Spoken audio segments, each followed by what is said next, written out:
Welcome to movie today. ఈరోజు మనం political crime thriller movie అయిన 'హత్య' మూవీ గురించైతే తెలుసుకుందాం. మరి ముందుగా రివ్యూలోకి వెళ్ళే ముందు మొదటిసారిగా నా ఛానల్‌ని ఎవరైతే విజిట్ చేస్తున్నారో దయచేసి సబ్స్క్రైబ్ అయితే చేసుకోండి. అలాగే నా రివ్యూ గనుక మీకు నచ్చినట్టయితే మీకు తెలిసిన వాళ్ళకి షేర్ అయితే చేయండి. అలాగే లైక్ కూడా చేయండి. ఓకే. ఇప్పుడైతే మనం రివ్యూలోకైతే వెళ్ళిపోదాం. బేసిక్‌గా స్టోరీ వచ్చేసి ఒక పొలిటీషియన్ మ్యాన్ అయితే హార్ట్ అటాక్‌తో అయితే చనిపోతాడు. మరి పోలీసులు ఈ కేస్‌ని ఎలా ఇన్వెస్టిగేషన్ చేశారు? ఆ హంతకుడిని కనిపెట్టారా? లేదా? అనేదే రిమైనింగ్ స్టోరీ.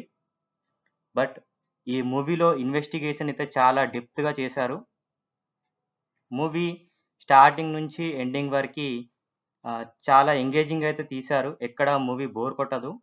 బట్ చివర్లో మాత్రం హంతకుడు ఎవరనేది రివీల్ అయితే చేయలేకపోయారు. బట్ డైరెక్టర్ అయితే చాలా ట్రై చేశారని మనకైతే ఈ మూవీలో అయితే కనిపిస్తుంది. బట్ ఈ మూవీలో ఒక్క ఫైట్ సీన్ గూడా లేకుండా ఇంత ఎంగేజింగ్‌గా తీయడం అనేది చాలా గ్రేట్ అని జెప్పొచ్చు. అలాగే మెయిన్‌గా పోలీస్ క్యారెక్టర్‌లో యాక్ట్ చేసిన ధన్య గారైతే తన రోల్‌కైతే న్యాయమైతే చేశారు.